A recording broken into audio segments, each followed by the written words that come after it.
All right.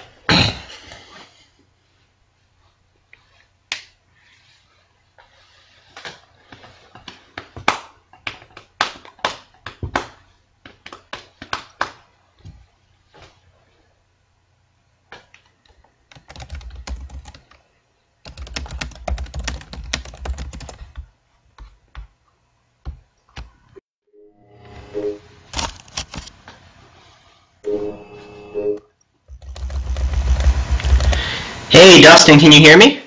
Yeah, I can. Can you hear me? Yes, I can, really well, and it seems like there's not too much of a lag either. Awesome. Yeah, it is. It's working.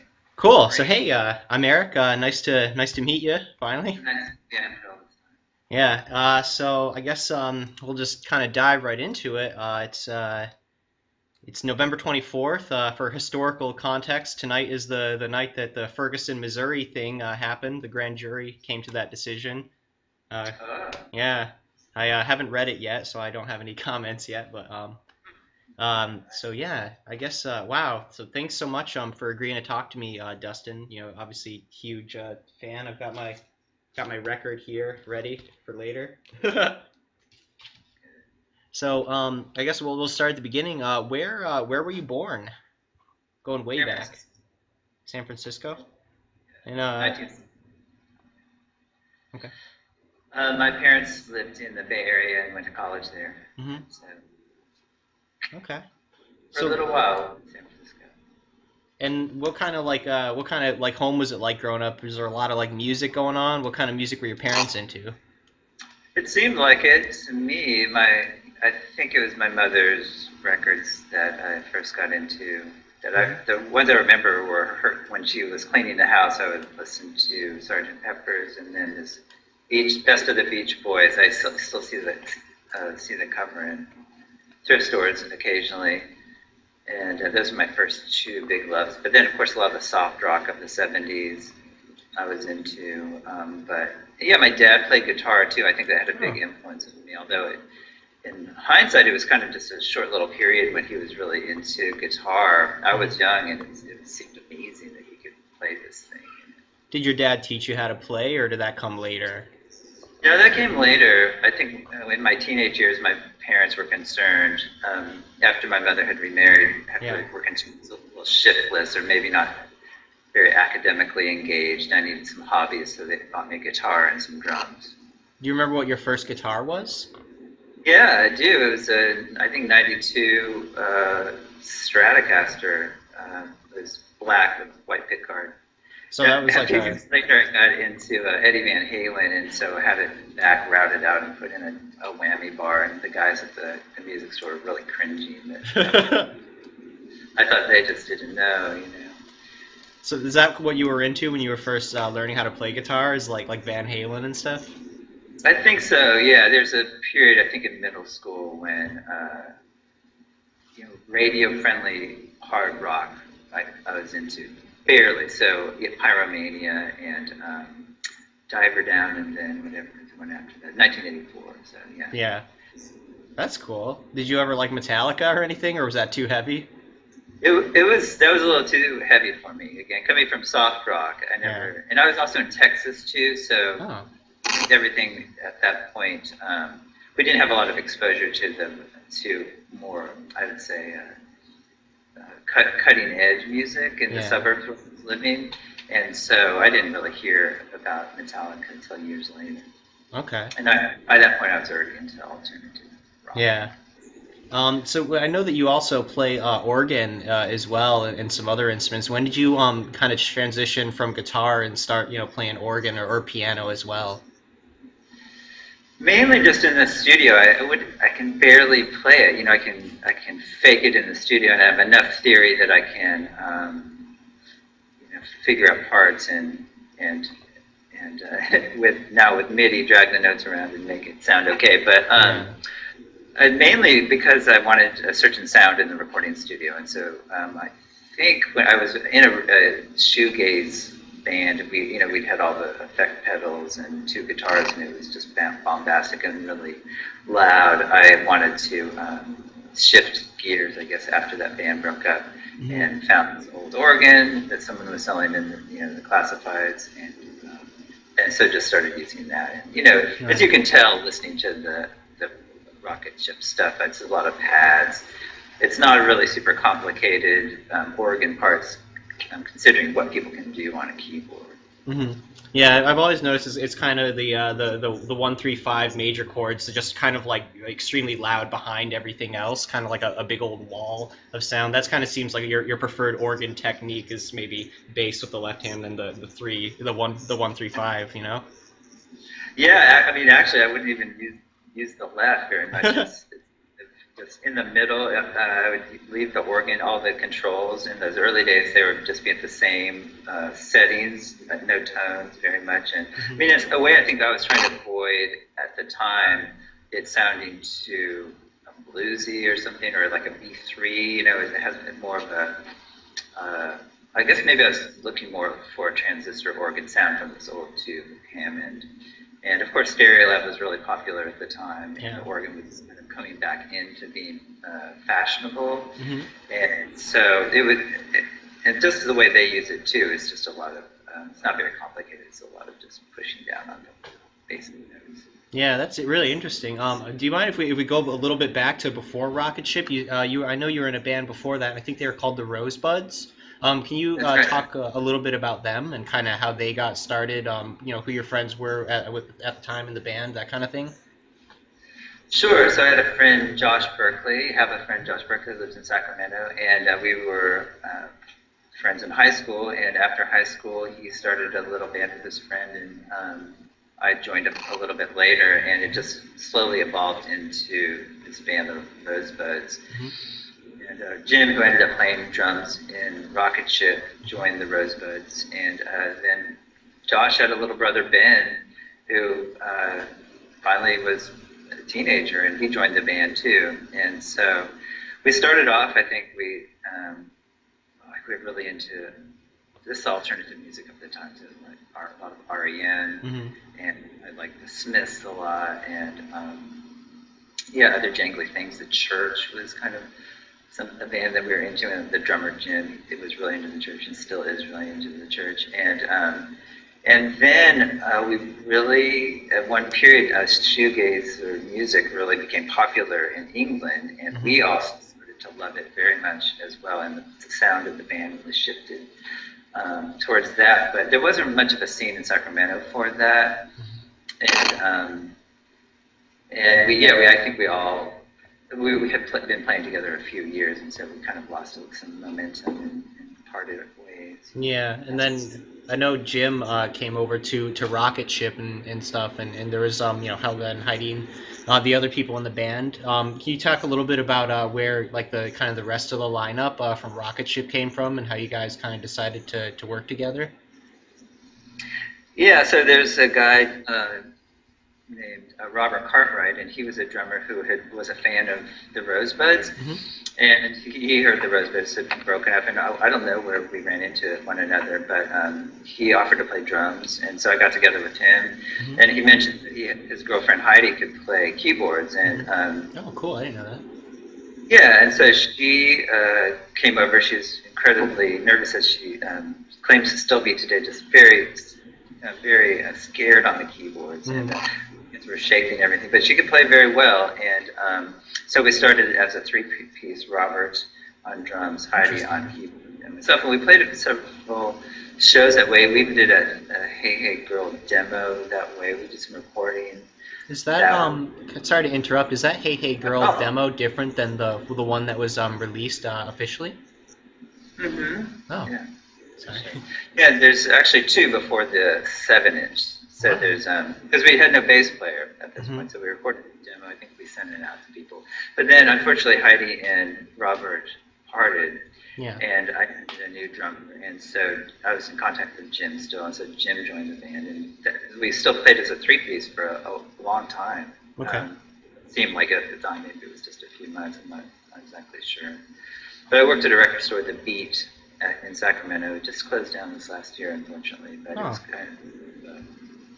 the place where anyone that you would get good music in Sacramento, the place downtown. And we used to play with this great band called Graham Cracker Cyclone when I was in the Rosebuds. Mm-hmm. There's this other band, and we were friendly rivals in a way, but they had broken up too. And Verna was, I think she was a guitar player in the band, but she asked me if she could play bass in the band because I'd put up a flyer, and she's like, I could do it. And so that's how we got Verna. Oh. She joined and brought her bass amp over. It all worked out very well. So a flyer is how you got her, huh? Yeah, I put it up at the record store. That's really convenient that you work there. Yeah, it worked out well. That's cool. So I mean, let's talk about the first recording. And I actually found out something interesting. I'm a bit of a freaky fan, kind of a completist, and I found two songs that you had written. One is called "You Make Me Happy in My Sorrows," and the other one was called "I Don't Know If I'll Love You Tomorrow," and it was I guess released on some kind of cassette tape with your new boyfriend on it and "Like a Dream." So what came first, the Hey Hey Girl EP or the cassette tape? So before that, the red cassette that you have, there's a green cassette which has Hey Hey Girl, and it may have People I Know on it and some other psychedelic stuff in between. Mm-hmm. And there's actually a third cassette then too. And so Hey Hey Girl came first. It was one of the first songs that we... You should probably get on uploading those cassette tapes because there's not a proliferation of them floating around. I don't have them. Oh well, okay, that's a good excuse, I guess. I think I have a friend who might, but I agree. I'd like to get all that stuff. I have all the old 8-track reels, Oh, interesting. Wow. Because I heard those for the first time and I was kind of blown away. And I actually wanted to ask you a little bit about the sounds on those. I heard a cello on one of those songs, and you had this interesting kind of delay sound, which I think maybe was from a pedal on the organ. It was kind of like da da da da da da da da. How did you get those sounds in there? Like, am I right about the pedal usage on the organ? Oh, about a delay? Yeah, in the song "You Make Me Happy in My Sorrows" during the chorus, there's a kind of a breakdown with an interesting delay sound on the organ. Right. It's kind of the hook. So, yeah. Right. It's actually a mode, and I think it's probably triggering it with a time code, SMPTE time code. Interesting. You can actually hear it, I think, on one of the breaks. It does it twice. It's not exactly on, but I never noticed. How I tried to do it, yeah. That's pretty neat. What about the cello on that one? Who was that a natural cello sound or a synth cello sound? And it might be viola. I can't remember the person's name. Like we got together, a friend of a friend. Mm-hmm. She came up one time. We recorded some stuff, and we ever talked again. I don't remember her name. It might be on the cassette. Mm-hmm. Her first name, but so yeah, it's live and it's real. Yeah, that's really interesting. Mixing the songs right now because for the re-release of A Certain Smile, A Certain Sadness, mm-hmm. there's going to be a bonus disc, and we're trying to include all this stuff from Sacramento. Mm-hmm. And years ago, I had transferred those old tapes to my computer, and so I'm mixing Make Me Happy in My Sorrow and the other one. Oh, that's really cool. Right. Wow. Are there any other ones that are going to be on the disc that maybe haven't been heard? I don't think so. Okay. I think those are the only two unreleased ones. Okay. So I mean, so let's kind of get back to the Hey Hey Girl release. So it's out there and stuff, and all of a sudden you've got some cassette tapes out there and this EP. How did things change for the band after that? Were you guys getting popular? What was the reception to that? I'm not exactly sure. I think there started to be some interest outside of Sacramento after the Hey Hey Girl 7-inch came out. Mm-hmm. But as far as the cassettes, I'm not sure who ended up hearing them. We kind of used them as demos, as people used to. You make cassettes and then send them off to labels. Mm-hmm. And that's how I got interest from Bus Stop and also from Slumberland. Well, I think I sent the Hey Hey Girl single to Slumberland and didn't get a response. But then after the single came out, and it was a different recording, he approached me about doing something. Interesting. And but that's also how I kind of got to know Rose Melber. Yeah. Heidi worked at a place, it's still there, what is it called? It's the Coffee Depot or something like that. They roast coffee beans, and they both just happened to work there, and Heidi gave her the cassette, and according to Rose, when I talked to her recently, she said that she kind of didn't know that there was other bands in Sacramento that played anything that she might possibly like, and so she was kind of excited. Yeah. And we became, close friends. Yeah, I know you guys have done a few songs together. Yeah. One other question I wanted to ask, kind of getting back to that same era. I know that you were on a compilation called "Why Pop Stars Can't Dance" after the first release with Slumberland, and it looks like the songs that you put on there actually I found out were on that red tape. So I mean, what was the kind of the situation with all the compilations that you were on? Were you writing songs like intended to be on these compilations, or were you just taking stuff that was already recorded and putting them on there, or a little bit of both? Good question. I think if it's on the cassette, I already had it. We had put it out, and compilations. They always seem you want to put good tracks on, but maybe stuff that you can't see fitting on a single, or putting it on an album, you don't exactly know where it's going to fit. Mm-hmm. Because Like a Dream was actually a song I wrote in a different band that was in very briefly between Rosebuds and Rocketship called Blister. And it was just a drum machine. We had one of those Roland human rhythm drum machines, and with bass player, guitar, and singing. Mm-hmm. And all we did was record. We never played live or anything. But I took that and played it in Rocketship because I thought it would be kind of cool to hear these chords that I had written. It sounds very much like Lush, organ. And so I guess, in some ways we were leaving the shoegaze era. But I really liked that song still, so it seemed good to put it out on this comp with his other super twee, Yearning Boyfriend. Yeah, it almost seems a little bit like that song was kind of a bit of a cusp, a point where you fell off a ledge a little bit and sort of started, doing less just traditional pop shoegaze stuff. But I never knew it was for a different band, like completely. That's really interesting. Was it like a different, you guys completely re-recorded that song, or did you use the original recording from that band? Yeah, it was Rocketship, purely. We just re-recorded it. So I mean, I guess I know that I've been trying to avoid it, but let's talk about the big album, a certain smile, a certain sadness. How did you guys kind of get into that point, like to get all those songs up on there? Were those songs all just collections that you had intended to do something that you put together, or was it kind of a cohesive idea to put those 8 songs together like that?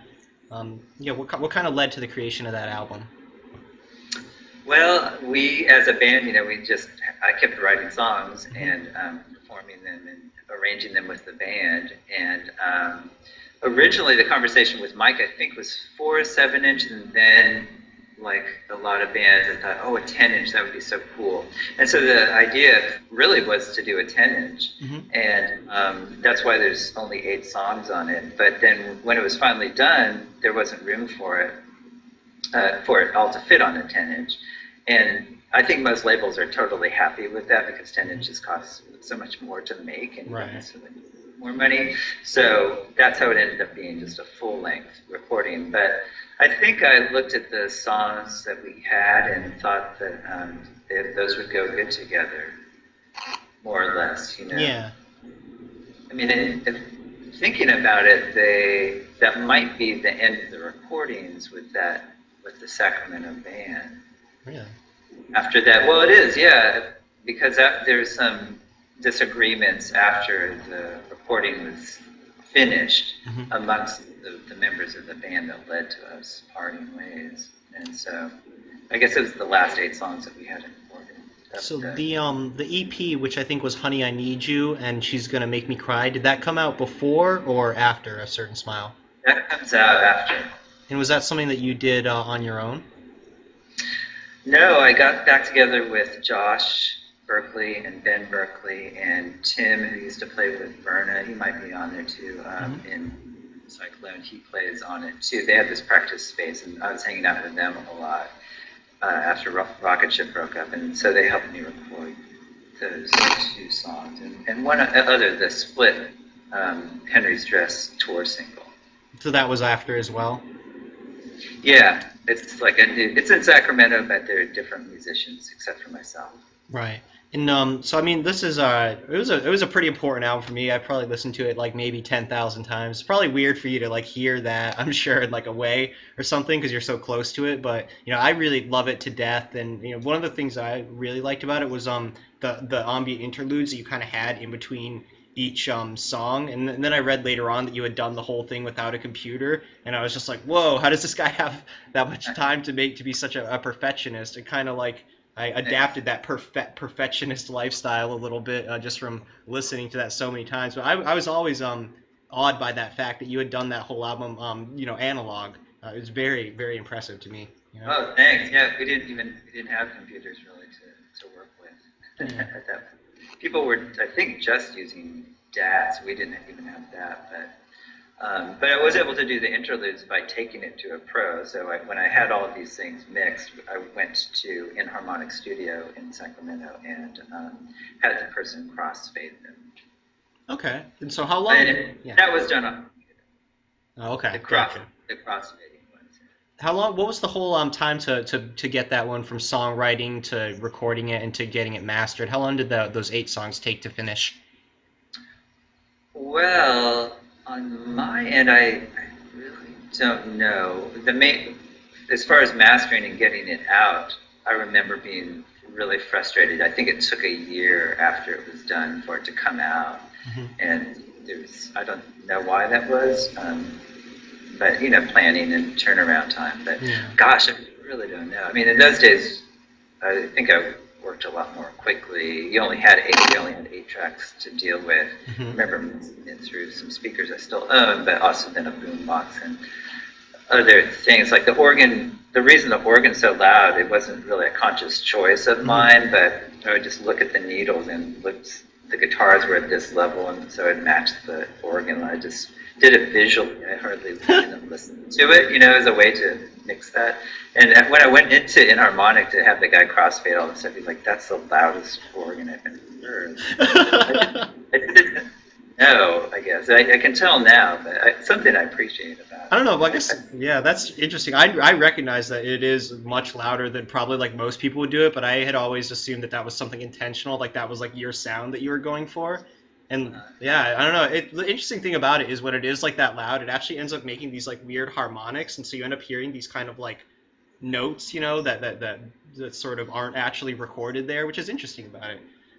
It's a cool album. I don't know if you've ever noticed that, but it's a lot of like the wah wah sounds like end up kind of like crossing into each other, and there's these weird reverberations that kind of it was kind of like a crazy head trip for me for a while. Like I really dug that whole aspect of it, like the experimental nature of the pop song, like that was cool for me, I guess. One of the things I also wanted to ask is when the album came out, were you guys still touring as a band, or was it kind of as soon as it was released, like that was it? Well, we had never toured. We played in Sacramento and San Francisco only. Oh. And only maybe a handful of shows. For the re-release, we were looking for photos of the band playing live, and there's very few of those. I have a few. We played at Sac State in Sacramento, the State College there, and we're playing to 15 people or something, and then there's some other one random photo from some club. People are sitting down on the floor. It's Sacramento's, I think, a second or third tier city for touring bands. All bands don't always go through there, which is really good because in some ways it created its own little scene. Yeah. But it wasn't always a lot of people going to shows all the time. There was no lively club scene. There's a few places you could play. Yeah. And we used to take around this Hammond organ. I have another one of them. It's right on the other side of the screen I'm looking at. And I don't know how we did it. It's incredibly heavy. It's 300 pounds at least. What year was that organ? Do you know? It's like a mid-50s Hammond. It's an M2, and it's all tube, and it's cherry wood. And I mean, I would mean, I don't ever want to move it just a few inches in this room. But, so we hired a U-Haul, to take it to San Francisco, and it was always just a huge. It was what a spectacle, just bringing this thing into a gig. So you still have it, huh? I don't have that version, but I found another one, and so I bought it. Yeah. Okay. What happened to it? Do you know? Yeah, the old one. I lived on the beach for 5 years, and all the electronics I had, became destroyed by the salt. Yeah. Including that 8-track, which is already in bad shape. But. Yeah. Well, I mean, it's kind of interesting to hear about how you remember your shows, because have you ever seen the kids show Yo Gabba Gabba before on Nick Jr.? I've seen parts of. The guy that created that show one of the co-creators anyway. He was in a band that was called Majestic, and he told me I did an interview with him a couple of years ago, and he told me about how amazing it was when he saw you guys perform live in 1996, and how everybody was loving you guys. And so I don't know, someone has very great memories of seeing you live anyway. Oh yeah, cool. That was, I think, at the San Francisco Pop Fest. We played with them. I believe the same night. And, Wow. At Majestic. I have the poster actually right up the stairs. And but it was with a totally different lineup by that point. Oh, okay. That's cool though. Yeah. Wow. I guess we'll move on to the next topic. The All the Pleasures EP. Kind of moving into the dancey kind of era a little bit. How did that EP kind of come to fruition? So by that point, my girlfriend Nellie Whelan from Sacramento and I moved up to Humboldt County to Arcata. She was going to HSU there, was accepted. And I went up there with just my 8-track, and I didn't know any musicians and didn't have that pool of musicians to choose from. And I think it as well was interested in experimentation more. Mm-hmm.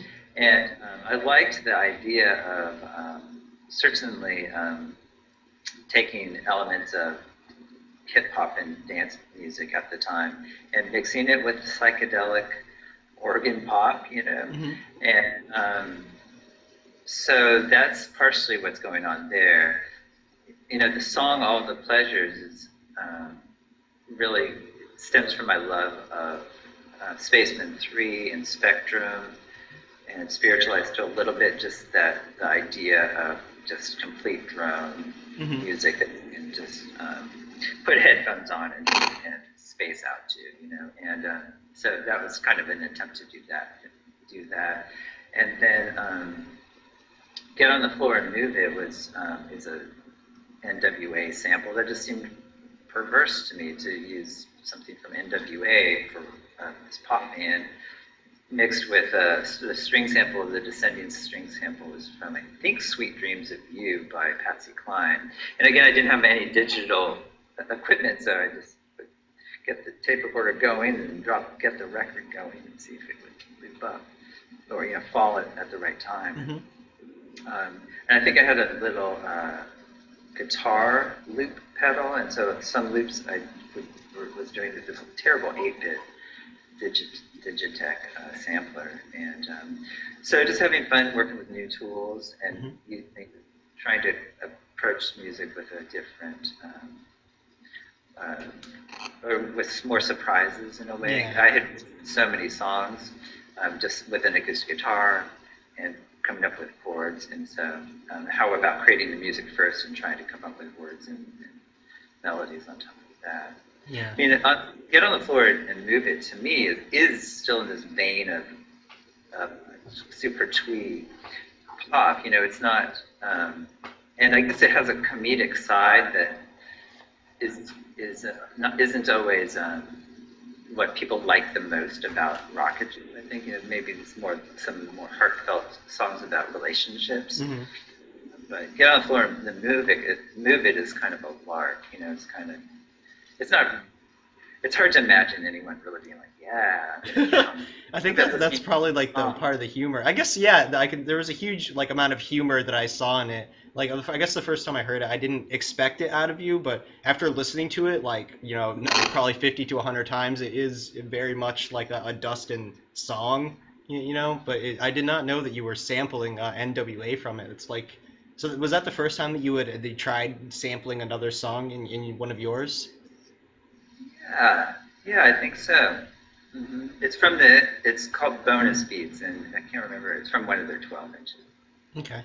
So I mean, the cool thing about that album was that you were like experimenting so much and just like trying to do something you had never done before. But then I guess the next year, the following year, you had sort of become, got it down to a science and made this guy. So let's talk about Garden of Delights.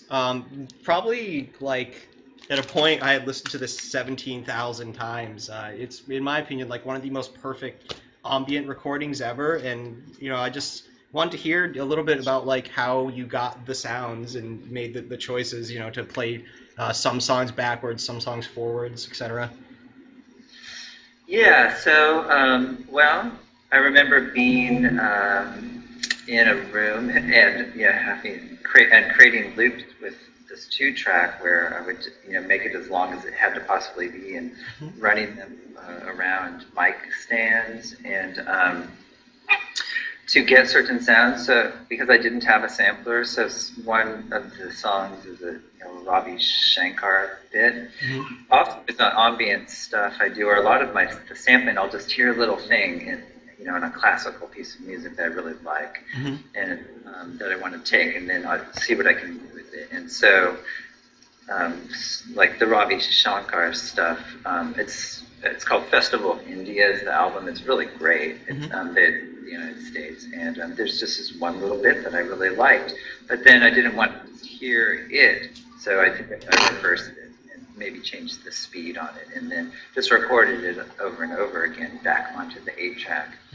Some of the stuff is little arpeggios or something I might find or like on the roads. And then, you flip it over and see what it sounds like. It's more psychedelic backwards. And so it sounded really cool to me. And it's, looking back now, I hadn't actually ever listened to ambient music. I'd never heard any of Brian Eno's work. And so I approached it with just my own process. And I noticed, looking at it, there's not really any, there's not very many changes over time. It's just these loops that just keep going for a long period. Yeah. One of the things that I think makes it kind of interesting, though, is that they're usually it's usually being played live. So it isn't just a mechanical reproduction, something playing over and over again. It's me playing it over and over again, then flipping it over or what have you. And so a lot of this, there's variations in tempo. Sometimes there's little errors, or if you want to call them that, when little notes come in that weren't there before. I thought it would be the kind of record I would want to listen to. So this is like a live performance, I guess you could say. A lot of it is, yeah. I think I only did the tape around the room thing one time, and some of it I think I would take little. What the live performance would be me manipulating the EQ in real time, so that I created a loop with the little guitar pedal, but then would do like filter sweeps with the mid frequencies in real time, that kind of thing, to make it seem interesting, instead of just rote. So you hear the real analog circuitry. Yeah. And for that recording, so again, it sounds like it was basically all analog in the recording stage. And did you send that one off to get mastered by someone? Who mastered that one, if it was an outside work? It was, yeah, and with the stipulation that it be mastered in the analog domain. I was really, really against digital recording at that point, very actively, and so I really wanted to have a purely analog version of this, and I don't know if that's what it is, or that I don't know if the vinyl actually is analog. That was what I asked for. So, yes, someone mastered it, and it was really cool of Drive-In to put it out. Hindsight, I felt kind of bad because I could see that they really liked pop, just proper pop, a lot more in some ways. Do you think they expected that out of you? I guess that. Well, I think that's what I asked them to do. Would they put this thing out, and they agreed to do it. And I think they would have preferred the pop record. Right. So I just heard you say that you were kind of very against digital recording at that time. What were you feeling about it then? Why did you hate it so much? Well, in some ways I still kind of do, but the problem mainly is chopping up of the sound waves. So it's just really not linear. You're just missing a lot of the information, and so the advantage that the older recordings have and the old records, probably up until the mid '80s, have is that they have a pure sound wave captured on the tape and then put onto the master tape and then put onto the record, and there's never been this process of leaving out all of this information and then kind of more like a film pieced back together. It's placed so quickly that you hear it, that, as you know, it sounds like this event that occurred, but it really is, it's a total recreation of it. And so I was really bummed about that, about digital kind of taking over all of the recordings.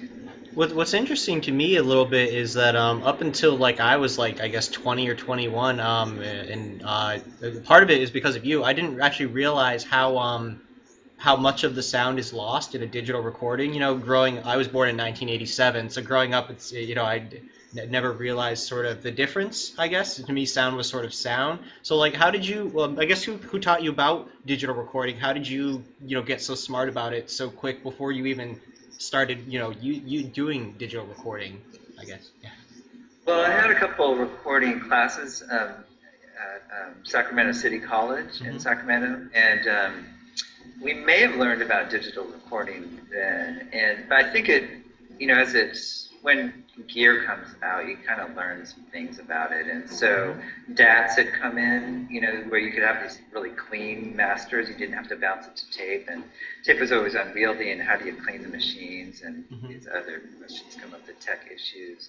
And but then ADATs came in. Alesis made these things you would record on, I think they're VHS tapes, but it would record digitally, and it totally revolutionized recording for your average band, because you could have a relatively pro recording at home. We take that for granted now, but it was back then. Everybody used to have to go to a studio, unless you bought a reel-to-reel machine. So that's how I think I learned about it, and then that's how I ended up objecting to it. Interesting. So I mean, I guess I don't want to take up a million hours of your time, so I'm about halfway done with all the questions that I had for you. So I'm gonna try to rush through a couple more. I want to talk about the Nonstop Cooperative and kind of the relationship that you have with Andrew Kafer and Cynthia Nelson and the other people on the label. How did you guys, or the three of you guys, get together to form that label, and what recordings have you released, and what ones have you produced and played on, etc.? Right. So I recorded Andrew Kafer's band, The Kissing Book, or they're just called Kissing Book, their last record, which was called S, for Magic Marker Records in, I think, 2001 or something, and so got to know him that way. And we just really liked the idea, I think, from our political stances and ideology of the artists owning all of their work, and you do it yourself, you could put it out yourself, and selling those records yourself. And there's plenty to be frustrated about in the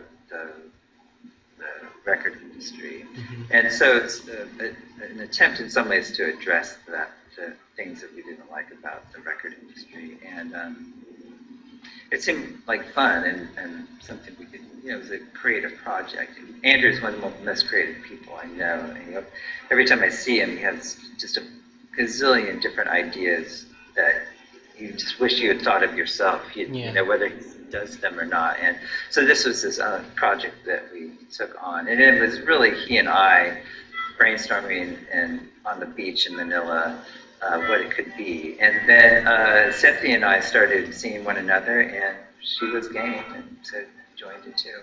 In the core of it, with Kelly Slusher occasionally being on it. Yeah. So I mean, what's it like when you're producing someone else's album? You know, is it kind of like tough to like when you have a creative idea to kind of tell it to them, or when you're working with someone like Andrew who has like a huge amount of creativity? Is it more fun to produce someone else's work as opposed to your own? No, it's not. It's not more fun. I guess I'm relieved of the responsibilities of having to write the chords and the melodies basically, and the words, and so I can think more about the aural textures, and but it can be hard to collaborate or find the same aesthetic choice, because ultimately I have my own ideas about what would be really cool, and when I work with other people, I have to compromise that, which is in some ways probably pretty good, because it would just end up sounding a lot like my own records. Right.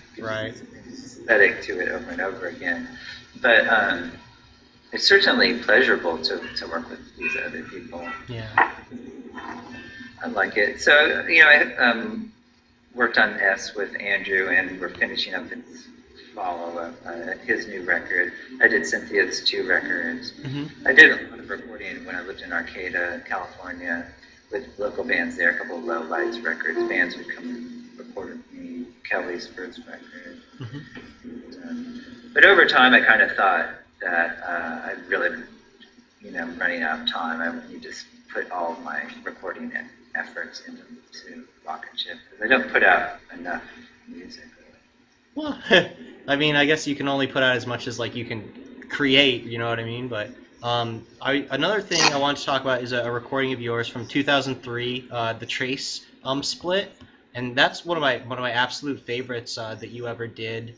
And it's kind of interesting. I guess that's sort of the point where like you had fully embraced digital recording. And so, I mean, there's a crap load of things I want to ask you about it. For the first song, the quad, that string part, is that a sample? How did you come up with the lyrics? Just tell me about it.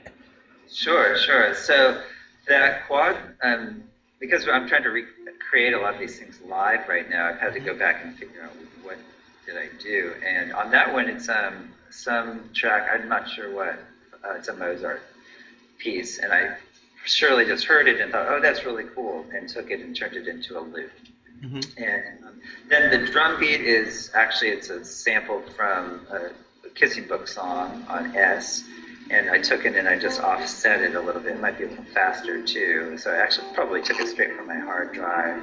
Then I just started loading up different samples that seemed that I might like. The bass was live, I played that, and keyboards. So the song's lyrics, the quad, that's about the campus of HSU in Arcata, in the middle of the school, as many schools have. There's a square, and they call it the quad there. And so it's kind of this collegiate, passive romance, imaginary romance. You're having to crush down on somebody at the college. Yeah. Interesting. Another one that I like that I did a little piano cover of was "Never Gonna Let You Go," and that's probably like one of the most perfect pop songs ever written. How did you write that one? And like, what was it's got that Beach Boys kind of arpeggio thing going on with the guitar too. Like, what was the inspiration behind that one?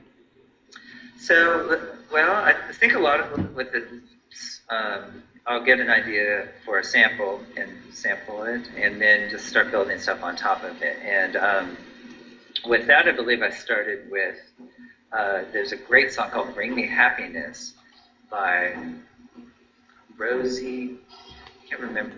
It's a song my dad turned me on to. It's from the 50s. And Bring Me Happiness, Ron and Rosie, something like that. And it just has that great guitar part at the beginning. it's just so I sampled that and then started to build on top of that. There are some I think that's some kind of '60s sample. Just kept going with it. I'm singing it with my girlfriend at the time, Nellie, who I moved up to Arcata with. Mhm. Yeah, thank you. It's a really sweet song. I like your version of it too. Yeah, I didn't even play it. I transposed it, and one of my friends from Seattle played it. But you know, Oh, that's right. Yeah. yeah, but it was a really really great song. I really loved that entire EP. I'm So quite fond of it too. Yeah. I'm glad. And then again, the album that came out 3 years after that, Here Comes Rocketship, almost the same kind of sound, except you were doing a lot of the sampling like in the Fox's Teeth. But there was also two, I think, little acoustic ballads that you played live as well. So it was like kind of the most diverse album that you had ever done. What was the inspiration for that one? Did that one start off as songs that you were working on during the Quad EP, or was it something totally different? At that period of my life, I was just recording. I get ideas for songs. Some of them I would finish, some of them I wouldn't. I just had a huge back catalog of songs, and so I was trying to put together a record finally with a bunch of the material, and those were the ones that ultimately seemed to work together. I had various different versions of it at times, some of which Andrew I think has on the CDs, but essentially a lot of those songs were on it, and yeah, I wanted it to be really diverse. I really like those kinds of records where you can't really, you don't know what's going to happen. You can't anticipate what the next song will be like. Mm-hmm.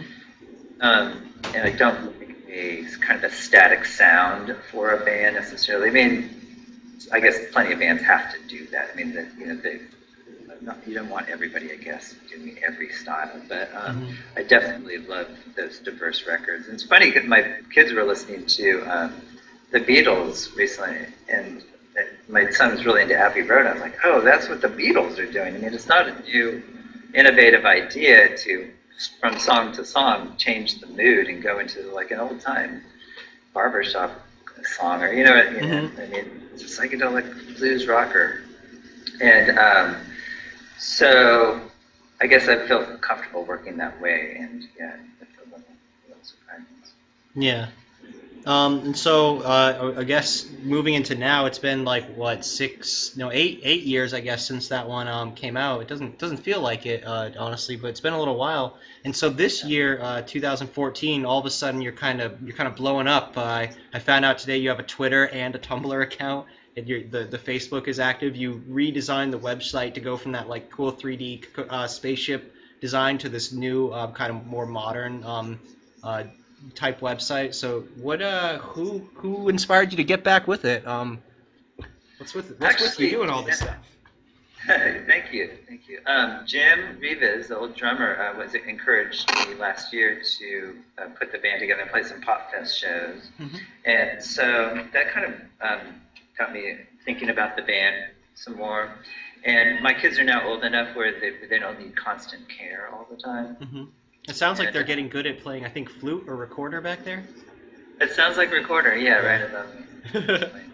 And so that kind of got me re-energized. Then we're going to re-release A Certain Smile. And I'm kind of in this state as well now where I have a huge collection of songs that are ready to be released. And so that's the plan for 2015 is to put out a new record.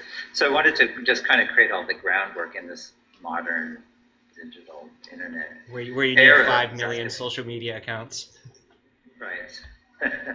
To let who may want to know about it. So about the new songs, do you have a theme for this album yet? Do you have a name for it yet? Is it going to be similar to 2006, kind of a variety of songs? Or are you thinking more like a thematic kind of a concept album type, like A Certain Sorrow was, kind of a narrative type thing? Can you give me any spoilers? Not exactly. I mean, I think it might be diverse. I feel it's. I haven't had as much time to experiment with looping and bizarre sounds and those kinds of things, and just hanging out all day in the studio. So in some ways, I feel like it's going to be more streamlined to basic elements. And I think, right now I've really been in the last couple of years, about the last year or so, thinking a lot about authenticity within recordings and the presentation of what is authentic, or questioning authenticity. And so a lot of music, I feel, is purposefully going to be orally artificial sounding. So I think there's a lot more maybe drum machine than in the past. I've been really interested in arpeggios. Been listening to a lot of jazz and computer music, where things are kind of programmed by humans to then just keep going. But then the songwriting's really strong. So yeah. I've definitely been using a lot. I've been writing in a more traditional style for me on the acoustic guitar, proper melodies and words. I've been working on the words a lot. And that's good. One thing is I'm working with a really talented singer, Ellen Osborne, and she'll be on the record a lot. She has a beautiful voice, and so she'll be featured in it a lot.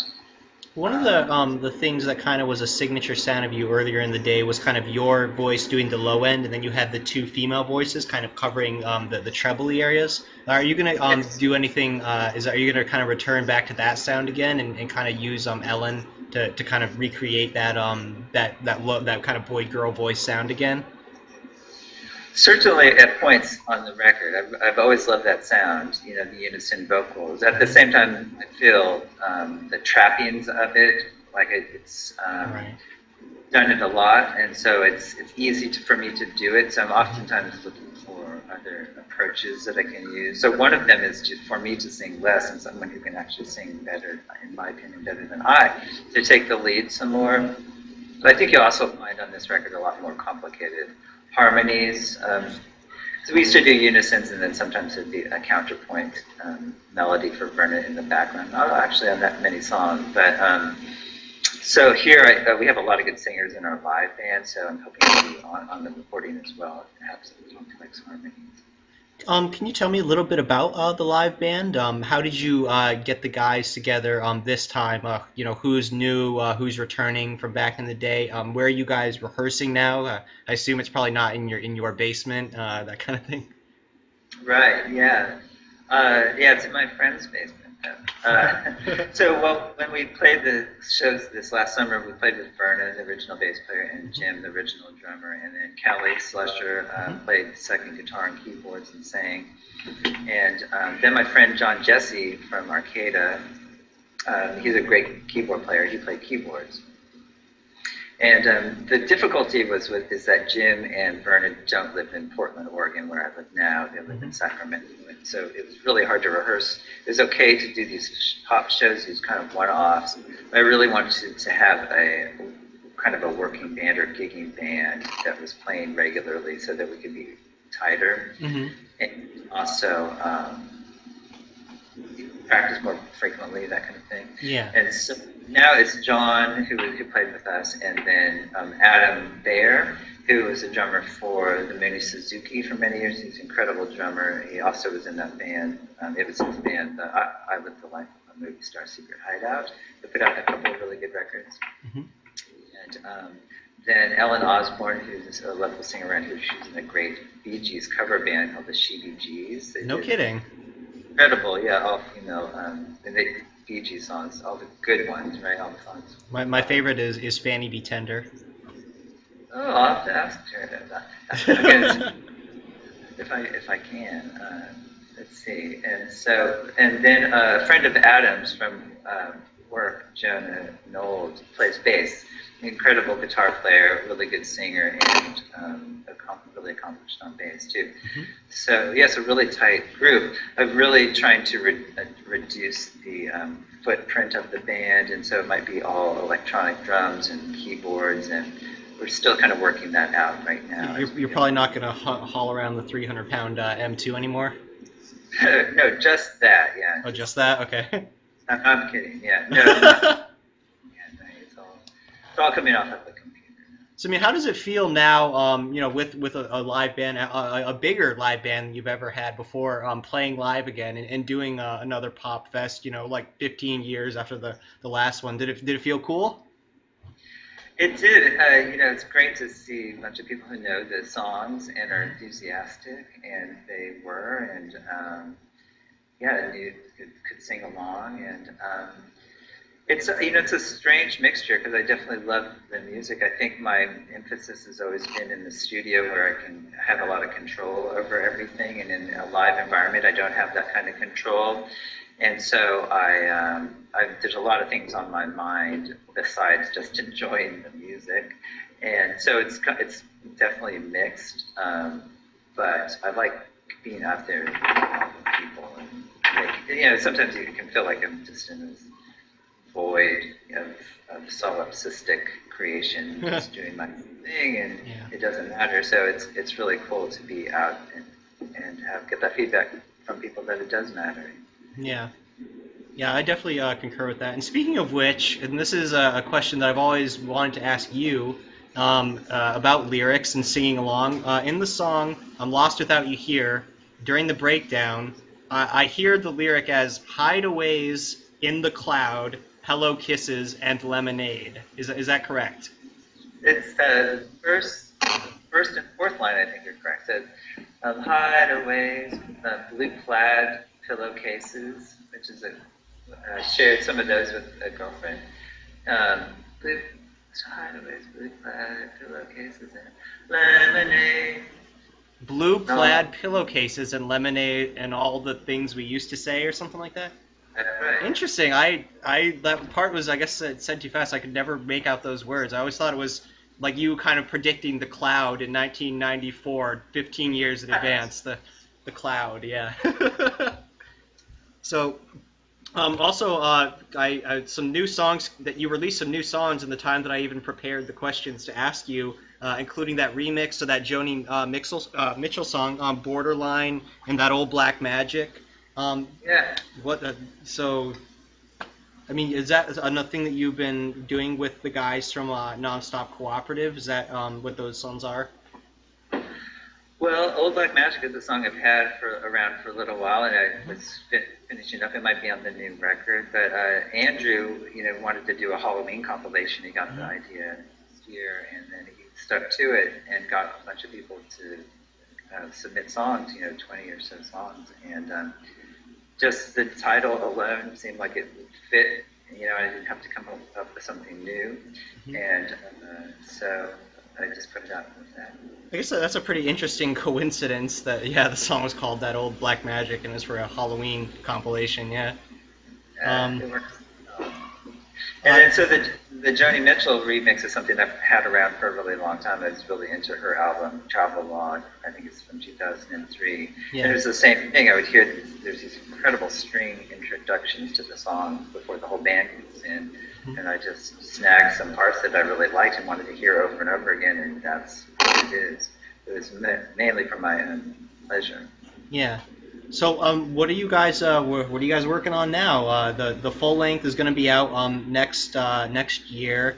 Do you guys are you playing any tours or any more shows in the area? We plan to, yeah. So we're more or less practicing and getting ready to play shows. When the re-release occurs, we'll play some shows to support that. And then when the record comes out as well, more shows. Where we will play, I'm not exactly sure, but certainly if we get some invitations, and it seems like everyone can do it, we would go probably anywhere. Yeah. So the re-release, when do you expect the re-release to be out, and where can people buy it when it is out? I don't know. I think it's on. I don't know if I can say. Yeah, I don't think it's been officially announced who's putting that out and all of that. But I think they have pretty good distribution, and so it should be in all the record stores and digitally and the like. And I think they're shooting for spring. So we're getting all the tapes and everything to them right now because there's like 5 months. Okay, cool. So at least maybe 6 months we'll be looking at all that. So Yeah, with all those. And so the bonus tracks again is going to be all the songs that were on the cassette tapes and the 7 inches and the EPs and Yeah, all the Sacramento stuff. So yeah, it's a lot of the stuff we discussed. Those two unreleased tracks, and yeah. then the Honey I Need You 7 inch will be on there, and the extra this Henry's Dress tour split. The Love I Could Have Had that I recorded with Rose will be on there, and a totally remixed Hey Hey Girl 7 inch. I just finished that. What's different about it? Just the levels or? Yeah, the master tape is lost. No one knows where the DAT is, and so we converted it onto digital format, the original tapes. And I went back, and originally I had bounced all the music down onto a DAT and then back onto the 8-track and added the vocals. What I did was line up all the music and all the vocals as one, and synced everything up, and then just mixed it anew. Pretty So clever. that's all those 3 songs plus the interludes are just brand new mixes. Cool. Wow. Do you know what happened to the original tape? Do you think someone stole it, or what do you think happened? We don't know. We think probably the record plants. That where the DAT was given to. We don't know, because it was also repressed one time by Parasol. Maybe it's with Parasol. Brian doesn't have a Brian Kirk, but the plant doesn't have a latest that nobody knows. It's the same with Honey You Do. We're gonna go just off of the vinyl. Cool. Wow. Maybe one day that'll show up again, but yeah, maybe. I guess final question. What are some of your favorite albums that you've been listening to this year? Not necessarily anyone on Nonstop Cooperative, but just in general. Well, I've really been into Julia Holter's album. I think it's called Loud City Sounds.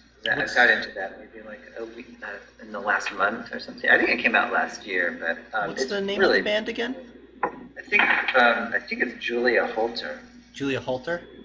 Yeah, and the album's called Loud City Sounds, and it kind of sounds like a band broadcast on Broadway. Oh. There's a New York vibe to it, but it's like a great headphone album. It sounds really good, and I've been listening to pretty heavily the last year a lot of King Tubby, and I just downloaded a bunch more of his records, and just really love King Tubby's dub mixes and the early stuff, and started finding a lot of I got into the dub mixes, and then it started to get into the original recordings with the singers, so just found just kind of getting into the nuances of Jamaican music. King Tubby. Yeah, King Tubby. Awesome. A bit. Yeah, as far as modern bands who I've been listening a lot to. No one's jumping out right now. Do you like Fleet Foxes? I do. That's funny you said that, because just the other day, one of their songs accidentally came on, and this is really good. The song I wasn't familiar with, but yeah. They're great. I've been kind of obsessed with them a little bit, but yeah, I'll definitely. I've been looking for some music to listen to at work, so I'll check out some more stuff by King Tubby and that new record by Julia Holt, and I definitely appreciate you telling me that. Oh sure, of course. Yeah, man. Yeah. But I think I made. Oh my God. Cool. Yeah, but so I guess thank you for all of your time. It's been really amazing for me to get to know more about you. You're an elusive guy, so I really appreciate your time. Oh, it's my pleasure, Eric. I'm honored. Thanks for asking me to do this. Oh, it's absolutely no problem. So, I'll edit this thing and get it up there and send you the link, and just have a great night, and thanks again, Dusty.